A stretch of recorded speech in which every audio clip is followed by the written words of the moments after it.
Bonjour tout le monde et bienvenue à cette première vidéo de ma chaîne Autosuffisant Simplement. Aujourd'hui, je vous montre comment faire du vinaigre de pomme à partir d'épluchures et de trognons de pommes. Quoique vous pouvez utiliser aussi des pommes entières si vous voulez. L'important, c'est juste que ce soit des pommes biologiques parce qu'on veut faire un vinaigre de pommes et non un vinaigre de pesticides. Un petit truc pour vos trognons et vos épluchures, c'est de les congeler. En fait, si vous avez l'habitude de cueillir beaucoup de pommes à l'automne pendant le temps des pommes, gardez vos épluchures, gardez vos trognons, congelez-les, comme ça vous allez en avoir toute l'année. Vous n'aurez pas besoin de vous soucier à vous procurer des pommes biologiques là, rendues au mois de juin. Puis le vinaigre de pomme, là, grosso modo, c'est quoi? C'est des morceaux de pommes qui vont macérer dans de l'eau sucrée pendant 1 ou 2 mois. Puis, il y a une espèce de couche protectrice qui va se former sur le dessus de notre mélange. C'est ce qu'on appelle la mère vinaigre. Donc, j'en ai une juste ici pour vous montrer. C'est un organisme vivant, en fait, là, qui est composé de toutes les bactéries nécessaires pour la fermentation des pommes, pour que ça devienne du vinaigre. La toute première fois que vous allez faire du vinaigre, vous n'aurez pas de mère vinaigre. C'est normal, on va en créer une. Puis au début, elle va être toute mince, quasiment transparente, mais au fil du temps, au fil des mois, au fil des années, elle va s'épaissir, devenir de plus en plus forte, devenir de plus en plus épaisse. Moi, ma mère vinaigre, ça fait faire 5 ans que je l'ai, mais ça, ce que vous voyez, c'est juste une partie, là, parce que elle s'épaissit tellement que des fois, il faut la séparer, enlever des parties, jeter au compost une partie parce qu'elle devient trop épaisse puis on peut juste plus l'utiliser, là, c'est rendu trop gros. La fabrication du vinaigre de pomme, c'est quelque chose qui est cyclique. Donc, c'est 2 grandes étapes, là, principalement. La première étape, c'est la macération des morceaux de pommes dans de l'eau sucrée. Fait que ça va rester pendant 1 mois comme ça. Puis ensuite, on va filtrer nos morceaux de pommes. On va seulement garder le vinaigre, puis on va le laisser vieillir encore 1 mois avec la mère vinaigre toujours. Puis les étapes, là, ils se succèdent comme ça, ils se répètent. Étape 1, étape 2, étape 1, étape 2. Toute la vie avec la même mère vinaigre.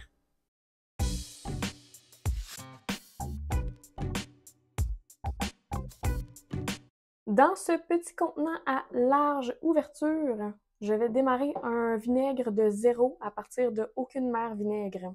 Tandis que dans ce gros contenant-ci, je vais continuer là, mon cycle de vinaigre que je fais depuis longtemps avec la même mère vinaigre. On ajoute nos morceaux de pommes, congelés ou frais. Idéalement, là, on essaye de ne pas dépasser le 3/4 du pot parce que le vinaigre, là, quand il va fermenter, des fois, il peut être tellement en effervescence, avec tellement de bulles qu'il pourrait déborder. Ensuite, on ajoute de l'eau, juste assez pour recouvrir toutes les pommes. Allez-y une tasse à la fois parce qu'il faut calculer le nombre de tasses d'eau que vous allez mettre dans votre pot. Ensuite, on va venir mettre du sucre blanc dans notre vinaigre. Pour chaque tasse d'eau que vous avez ajoutée, vous allez mettre une grosse cuillère à soupe de sucre. Donc ici, j'ai mis une tasse d'eau et 1/4, comme ça. Et dans mon gros, j'avais mis 7 tasses d'eau, alors je vais mettre 7 cuillères à soupe de sucre blanc.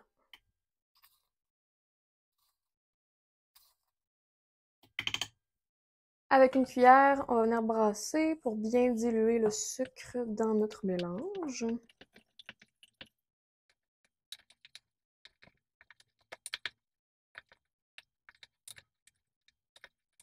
Et là, bien important pour notre pot qu'on démarre de 0 sans mère vinaigre, on va ajouter une cuillère à soupe de vinaigre de pomme pour chaque tasse d'eau qu'on a ajoutée. Fait que je vais mettre une cuillère à soupe et 1/4 environ parce que j'avais mis une tasse et 1/4 d'eau. Voilà. Comme il n'y a pas de mère vinaigre, il faut quand même quelque chose pour pouvoir la démarrer. Donc, on démarre avec un petit peu de vinaigre. Ça va venir aider là, la mère à se former dans les prochains jours, dans les prochaines semaines. Et puis sinon, pour notre gros contenant, on va simplement ajouter notre mère vinaigre par-dessus les pommes et notre eau. Donc, on s'assure qu'elle est bien par-dessus, qu'il n'y a pas de morceaux de pommes qui recouvrent la mère. Il faut vraiment que la mère là, elle protège tout le dessus de notre vinaigre, comme ça. Maintenant, on va recouvrir notre pot avec un tissu pour permettre au vinaigre de respirer, mais aussi en même temps de le protéger contre la poussière et aussi d'éventuels insectes comme des mouches à fruits là, qui pourraient être attirés par notre vinaigre. On ne voudrait surtout pas qu'il y ait une colonie de mouches à fruits qui se développe là-dedans. Et là, on va prendre nos vinaigres et on va les ranger dans une armoire. Pendant 1 mois, on va les oublier là. Moi, je les mets dans une armoire parce que ça permet de les garder à l'ombre. Mais aussi, ça permet d'éviter certaines odeurs désagréables, là, parce que vous allez voir, du vinaigre, ben, ça sent le vinaigre. Fait que quand que le vinaigre est sur le comptoir, ben, ça sent le vinaigre dans toute la maison. Fait qu'on veut éviter ça un petit peu. Puis, il faut juste faire attention de choisir une armoire qu'on va ouvrir et fermer souvent. Il faut s'assurer qu'il y ait assez d'oxygène qui circule, puis qu'il y ait un bon roulement d'air dans l'armoire pour que la mère vinaigre, là, elle meure pas. Et aussi, gardez-vous en note la date que vous avez fait votre vinaigre parce que dans un mois, pas exactement, là, mais dans environ un mois, il va falloir qu'on fasse une nouvelle étape. Fait que c'est bien de se garder une petite trace. Là. Moi, j'ai un petit papier comme ça dans mon armoire, puis j'écris la date d'aujourd'hui. Comme ça, je le sais environ, c'est quand la prochaine fois il va falloir que je fasse ma deuxième étape pour mon vinaigre. Alors, voici nos vinaigres un mois plus tard. On voit bien qu'il y a la mère vinaigre qui s'est développée sur notre vinaigre qui n'en avait pas au début, les toutes petites, toutes minces. Ce qu'on va faire, c'est qu'on va filtrer les morceaux de pommes du vinaigre. Donc, on va avoir besoin d'un bol, une passoire, ainsi qu'un tissu pour filtrer. Moi, c'est simplement un tissu de voilage que j'avais dans mes choses de couture. Il est propre, je l'utilise souvent en cuisine. Mais n'importe quel tissu mince ou n'importe quoi pour filtrer, ça va faire l'affaire. Souvent, la mère vinaigre est collée sur les côtés. Ça peut aider de la décoller avec un petit couteau. On va y aller délicatement parce qu'elle va être très fragile. Je ne veux pas la briser. Là, il y a plein de morceaux de pommes qui sont pognés dedans. Donc, je suis en train d'essayer de dégager les morceaux de pommes. Là, inquiétez-vous pas, ça fera pas ça à chaque fois. C'est juste parce que la mère, elle n'existait pas avant, donc elle s'est formée avec les morceaux de pommes.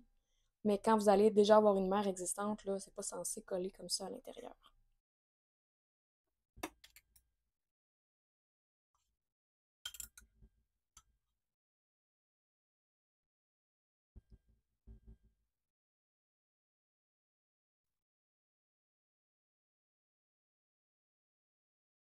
Puis on peut presser un peu nos morceaux de pommes, il reste toujours un peu de vinaigre dedans.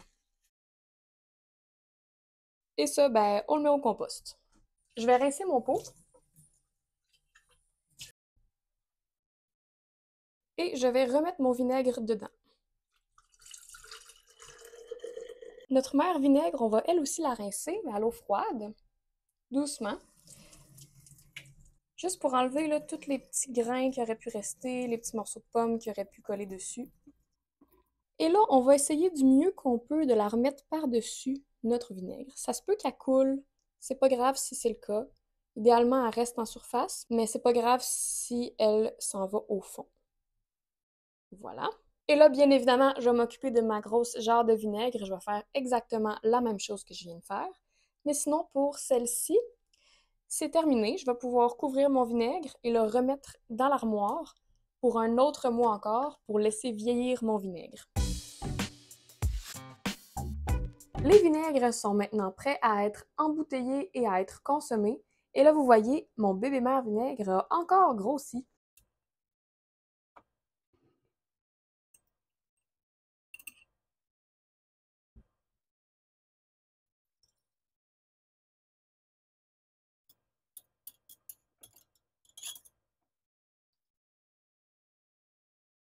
Pour embouteiller mon vinaigre, je vais simplement prendre une bouteille, un entonnoir et un petit filtre. Moi, j'utilise encore un petit morceau de tissu.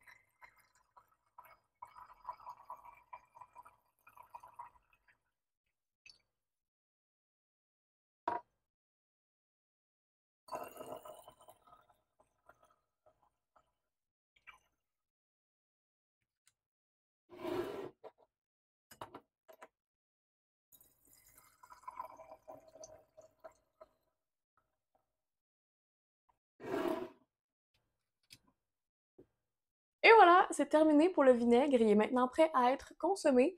Il n'y a pas de stérilisation particulière à faire pour entreposer le vinaigre, juste le mettre dans une bouteille en verre qui est propre et c'est amplement suffisant. Sinon, pour la suite, ben, on va recommencer de zéro, c'est-à-dire qu'on va mettre des nouveaux morceaux de pommes dans notre contenant avec de l'eau, du sucre. On va laisser macérer un mois. Ensuite, on va filtrer le tout. On va laisser encore macérer un mois. Puis finalement, j'aurai une nouvelle batch de vinaigre au bout de 2 prochains mois. En ce qui concerne ma nouvelle petite mère vinaigre qu'on a créée ensemble, malheureusement, je ne la garderai pas parce que moi, je préfère faire du vinaigre dans un gros contenant. C'était juste pour vous montrer comment démarrer un vinaigre et créer une mère vinaigre à partir de zéro. Je vais la mettre au compost, malheureusement. Puis je vais continuer avec ma grosse mère vinaigre comme je faisais avant. J'espère que la vidéo vous aura été utile. Si c'est le cas, n'hésitez pas à me laisser un petit commentaire et vous abonner à la chaîne, ça va beaucoup m'aider pour la suite. Je vous dis à très bientôt dans une nouvelle vidéo. Bye!